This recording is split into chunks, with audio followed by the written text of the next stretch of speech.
Hello everyone, आप सभी का स्वागत है हमारे YouTube channel the simplified Hindi में। इससे पहले मैंने ग्रामर से संबंधित, लिटरेचर से संबंधित कई वीडियो आपके सामने लाई है। मैं बहुत सारी वीडियोस आपके सामने लेकर आई हूँ और आप लोगों ने बड़े ध्यान से, बड़े ही शौक़ से और बड़े ही प्यार से मेरी वीडियोस को देखा, वीडियोस को लाइक किया, पसंद किया और उस पर अपने कमेंट्स भी दिए हैं। और ये सब पढ़कर, सबको देखकर मुझे बहुत अच्छा लगा कि आप मुझे इतनी सपोर्ट कर रहे हो। तो आज मैं एक नई वीडियो लेकर आप लोगों के सामने आई हूँ, जो है मेरी कक्षा 9th की। कक्षा 9वीं का मैंने आज विषय लिया है कविता का वाक, जिसकी कवित्री है ललित्यत। सबसे पहले हम कवित्री के बारे में थोड़ा सा पढ़ेंगे। ललित्यत कवित्री जो है वो उनका जन्म जो है वो कश्मीर में माना जाता है और इनके जीवन के बारे में कोई भी प्रामाणिक तथ्य नहीं है और इन्हें कई नामों से जाना जाता था। इनके द्वारा जो रचित कविताएं हैं उन्हें वाक नाम दिया गया। उनके द्वारा जितने भी कविताएं रची गई हैं उनको वाक का नाम दिया गया और उन्हीं में से कुछ आज हमारे सामने है, आपके इस पाठ्य पुस्तक में है, जिसकी व्याख्या मैं आज करने जा रही हूँ। सबसे पहली, रस्सी कच्चे धागे की खींच रही मैं नाव, जाने कब सुन मेरी पुकार, करे देव भवसागर पार। कवित्री क्या कहती है कि मेरा जीवन जो है वो एक कच्ची रस्सी के समान है। जिस प्रकार एक कच्ची रस्सी होती है और खींचने से वो आसानी से टूट जाती है, तो वो कहती है कि मेरा जीवन जो है वो एक कच्ची रस्सी के समान है और इसी रस्सी के सहारे मैं अपने जीवन की नाव को खींच रही हूँ। नाव यहाँ पर क्या है? शरीर रूपी नाव, यानी कि जो हमारा शरीर है। कवित्री कहती है कि मैं अपने शरीर रूपी नाव जो है उसे मैं इस कच्ची रस्सी के सहारे खींच रही हूँ। जाने कब मेरी सुन पुकार, करे देव सागर पार। कहती है कि ना जाने कब परमात्मा, देव यहाँ पर अर्थ किसके लिए प्रयोग किया गया, शब्द किसके लिए प्रयोग किया गया है? परमात्मा के लिए। वो कहती है कि जाने, पता नहीं कब परमात्मा मेरी पुकार को सुनेंगे, करें देव भवसागर पार और मुझे इस भवसागर का अर्थ क्या है? ये संसार। कहते हैं कि कब भवसागर क्या है? संसार रूपी सागर, यानी कि पता नहीं कब मेरी पुकार परमात्मा सुनेगा और मुझे संसार रूपी सागर से आज़ाद करवाएगा या इसे पार करवाएगा। पानी टपके कच्चे सकोरे, व्यर्थ प्रयास हो रहे मेरे, जी में उड़ती रह कर हूक, घर जाने की चाह है घेरे। कवित्री क्या कह रही है कि पानी टपके कच्चे सकोरे होता है मिट्टी का एक बर्तन जिसे पूरी तरह से पकाया नहीं होता, वो कच्चा ही होता है और अगर हम उसमें पानी डालें तो पानी उसमें से टपकना शुरू हो जाता है। तो वो कहती है कि मेरा जीवन जो है वो कच्चे सकोरे के समान है, व्यर्थ हो रहे प्रयास मेरे। मैं जितना इस अपने जीवन को परमात्मा की तरफ लगाना चाहती हूँ और इस भव सागर को, यानी कि संसार रूपी सागर को पार करने के जितने भी मैं प्रयास कर रही हूँ, मेरे सारे ही प्रयास जो है वो निरंतर लगातार असफल होते जा रहे हैं, व्यर्थ होते जा रहे हैं। यानी कि कवित्री इस भवसागर से पार उतरना चाहती है और वो सोचती है कि परमात्मा जाने कब मुझे इस भवसागर से पार करेंगे और वो लगातार इसके लिए प्रयास कर रही है। कभी साधना करती है, कभी भक्ति करती है, कभी कुछ करती है, लेकिन वो कहती है कि मेरे सारे ही प्रयास जो हैं वो विफल होते जा रहे हैं, ख़त्म होते जा रहे हैं। जी में उड़ती रह कर हूक, घर जाने की चाह है घेरे। कहती कि बार बार मेरे दिल में एक हूक उठती है, एक आवाज़ उठती है, एक तड़प उठती है, एक वेदना उठती है। कहती कि मेरे दिल में बार बार एक वेदना सी, एक तड़प सी, एक इच्छा जागृत होती है। क्या इच्छा जागृत होती है? घर जाने की चाह है घेरे, कि मुझे उस परमात्मा के पास जाने की चाह जो है वो घेरे हुई है, यानी कि उस परमात्मा से मैं मिलन करना चाहती हूँ, उसकी चाह जो है वो मुझे घेरे हुई है। और मेरे दिल में एक हुक उठती है कि मैं उस परमात्मा से, अपने प्रभु से, उनकी चरणों में कब जाकर उनके पास उनसे मिलूँगी। यानी कि इस पूरे पंक्तियों में, पूरे काव्य में कवित्री ने क्या कहा है कि वो उस परमात्मा से मिलना चाहती है, लेकिन वो परमात्मा जाने कब उसे मिलेंगे, और वो लगातार उनसे मिलने के प्रयास कर रही है, परंतु उसके जितने भी प्रयास हैं वो व्यर्थ होते जा रहे हैं, वो उनसे नहीं मिल पा रही है। अगले, खा कर कुछ पाएगा नहीं, ना खाकर बने अहंकारी, सम खा तभी होगा संभावी, खुलेगी सांकल बंद द्वार की। कवित्री क्या कह रही है कि मनुष्य को वो समझा रही है यहाँ पर कि खा कर कुछ पाएगा नहीं। कहती है कि कुछ मनुष्य ऐसे होते हैं जो लगातार खाते ही रहते हैं, और वो कहती है कि तू सारा दिन अगर कुछ खाता रहेगा, प्रभु की भक्ति नहीं करेगा, तो तू कुछ भी नहीं पा सकता, यानी कि तू परमात्मा को तो प्राप्त ही नहीं कर सकता। ना खाकर बनेगा अहंकारी। कहती लेकिन कुछ ऐसे मनुष्य होते हैं जो नहीं खाते, व्रत करते रहते हैं और खाना पीना बिल्कुल ही छोड़ देते हैं। कहती वो लोग सोचते हैं कि हम ऐसा करेंगे तो हमें प्रभु की प्राप्ति होगी। तो वो कवित्री क्या समझाते हुए कहती है कि अगर तू नहीं खाएगा तो तेरे मन में अहंकार आ जाएगा, अभिमान आ जाएगा, घमंड आ जाएगा कि तूने कुछ भी नहीं खाया और तूने परमात्मा को प्राप्त कर लिया। कहती खाने से भी प्राप्त नहीं होगा और ना खाने से भी परमात्मा जो है वो हमें प्राप्त नहीं होंगे। सम खा तभी होगा संभावी। कहती कि तू दोनों के बीच में संतुलन बनाकर रख। संतुलन कैसे? ना तो तू बहुत अधिक खा और ना ही तू बिल्कुल ही खाना पीना छोड़ दे।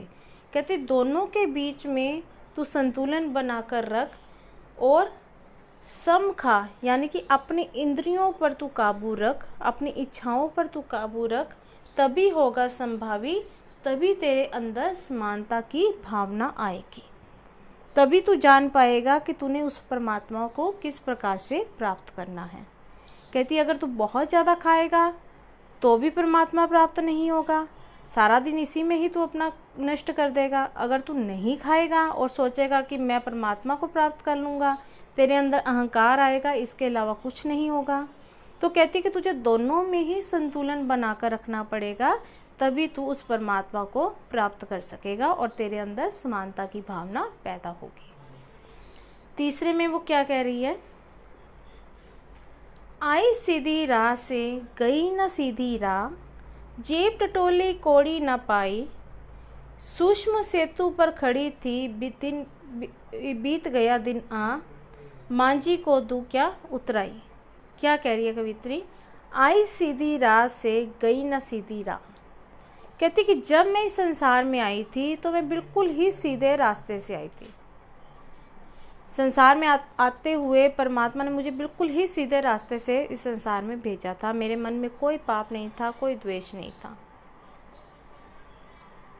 सूक्ष्म सेतु कहती कि गई ना सीधी राह, लेकिन जब मैं इस संसार को छोड़कर जाऊंगी, जब इस संसार में आ चुकी हूँ, मैंने अपना जीवन व्यतीत कर लिया है, तो इस संसार को जिस प्रकार मुझे परमात्मा ने सीधे रास्ते पर भेजा था, मेरे मन में पाप नहीं था, परंतु आज मेरे मन में कई प्रकार के पाप भी है, कई प्रकार के द्वेष भी है, कई प्रकार के घमंड भी है। तो कहती है कि मैं आई तो सीधी रास्ते थे, परंतु मैं उस रास्ते पर चल नहीं पाई हूँ। सूक्ष्म सेतु पर खड़ी थी बीत गया दिन आ। कहती है कि मैंने सूक्ष्म सेतु पर खड़ी थी। कहते हम जब हठ योग साधना करते हैं तो उसी साधना के लिए इस शब्द का प्रयोग किया गया है, सूक्ष्म सेतु। कहती है कि ये हमारे शरीर में जो नाड़ियाँ होती हैं उन्हीं में से ही एक नाड़ी पाई जाती है, और इसे कवित्री ने हठ योग साधना के साथ उसका संबंध स्थापित किया है। तो कवित्री कहती है कि मैंने बहुत सी हठ योग साधना कर ली ताकि मैं उस ईश्वर को प्राप्त कर सकूं। बीत गया दिन आहा, परंतु मेरा पूरा दिन बीत गया और मैं उस परमात्मा को प्राप्त नहीं कर सकी, यानी कि मेरा सारा ही जीवन बीत गया परंतु मैं उस परमात्मा को प्राप्त नहीं कर पाई। जेब टटोली कौड़ी न पाई, मांझी को दूं क्या उतराई। कहती मैंने अपनी जेब को जब टटोल कर देखा तो मेरी जेब जो थी वो बिल्कुल ही खाली थी। कहती कि मैंने संसार में आकर कुछ भी नहीं कमाया, कुछ अच्छा नहीं किया, कोई मेरे अंदर अच्छाई नहीं थी, मेरी जेब बिल्कुल ही खाली थी, उसमें बुराइयां ही बुराइयां भरी हुई थी। अब कहती है कि जब मैं इस संसार को छोड़कर जाने वाली हूँ तो मैं मांझी को दूं क्या उतराई। मांझी कौन होता है? जो नाव को चलाने वाला नाविक होता है, जो नाव को चलाता है उसे हम मांझी कहते हैं या नाविक कहते हैं। तो कहती है कि अब जब मैं इस संसार को छोड़कर जाने लगी हूँ तो मैंने देखा मेरी जेब तो बिल्कुल ही खाली है। तो मैं जब उतर रही हूँ, उतराई कर रही हूँ, तो मेरे पास उस मांझी को देने के लिए कुछ भी नहीं है, मेरी जेब तो बिल्कुल ही खाली है। अगले में वो क्या कह रही है? थल थल में बसता है शिव ही, भेद न कर क्या हिंदू मुसलमान। ज्ञानी है तो स्वयं को जान, वही है साहिब से पहचान। क्या कह रही है कवित्री? थल थल में बसता है शिव। थल थल का अर्थ क्या है? जमीन, स्थान, यानी कि ज़मीन कह लीजिए या स्थान कह लीजिए, यानी कि जो शिव है, शिव यहाँ पर किसके लिए प्रयोग हुआ है? प्रभु के लिए या परमात्मा के लिए। तो कवित्री कहती है कि जो परमात्मा है वो हर एक स्थान में बसता है, थल थल में बसता है, यानी कि हर एक जगह पर, हर स्थान पे, कहीं पर भी आप देख लीजिए तो परमात्मा बसता है। भेद ना कर क्या हिंदू क्या मुसलमान। कहती है मनुष्य तो इस चीज़ का भेद भाव ना कर कि क्या हिंदू है, कौन मुसलमान है, किसका क्या धर्म है। कहती है अगर तू धर्म के भेदभाव में फंस जाएगा तो तेरी जो मुलाकात है वो इस ईश्वर से नहीं हो पाएगी। तो वो कहती है कि इस भेदभाव में तू ना फंस। ज्ञानी है तो स्वयं को पहचान, वही है साहिब की पहचान। कहती है अगर तू सच में ज्ञानी है तो एक ज्ञानी की पहचान क्या है कि जो मनुष्य खुद को पहचान लेता है, अपनी अंतरात्मा को जान लेता है, वही मनुष्य जो है वो सच्चा ज्ञानी माना जाता है और यही उसकी साहिब से पहचान मानी जाती है। साहिब किसके लिए आया है? ईश्वर के लिए।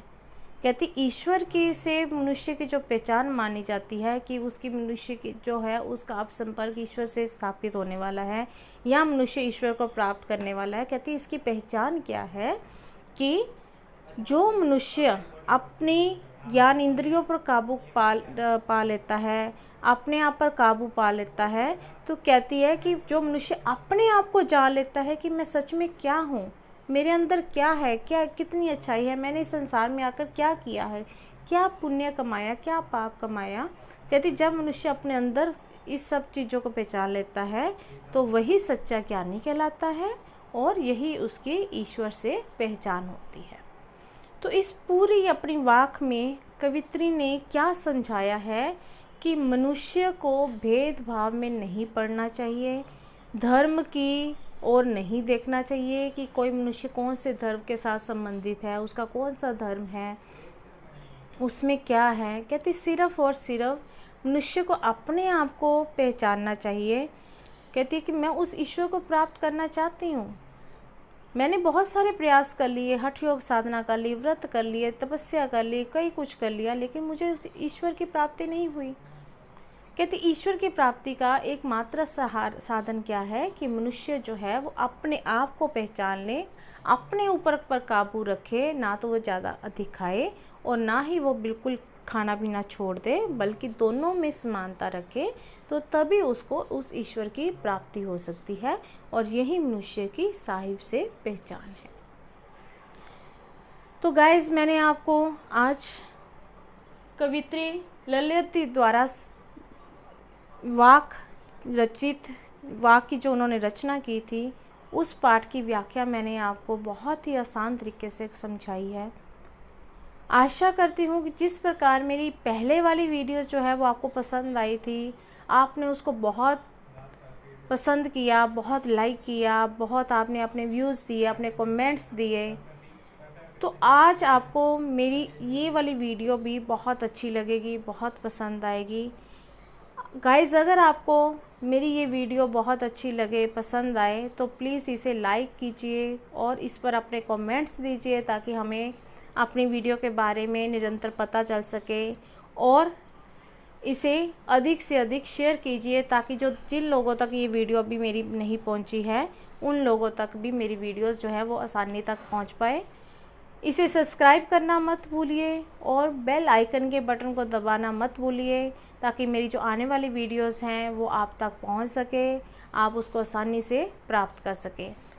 मेरी इस वाक से संबंधित जो प्रश्न उत्तर हैं उसकी वीडियो भी बहुत जल्दी ही आपको प्राप्त होगी और मेरी जो पहले वाली वीडियोस हैं वो भी आपको डिस्क्रिप्शन बॉक्स में मिल जाएंगी ताकि आपको कोई भी मुश्किल का सामना ना करना पड़े। आप जिस भी वीडियो को देखना चाहें वो आपको आसानी से प्राप्त हो। अगली वीडियो के साथ बहुत जल्दी आपसे मुलाकात होगी। तब तक के लिए धन्यवाद।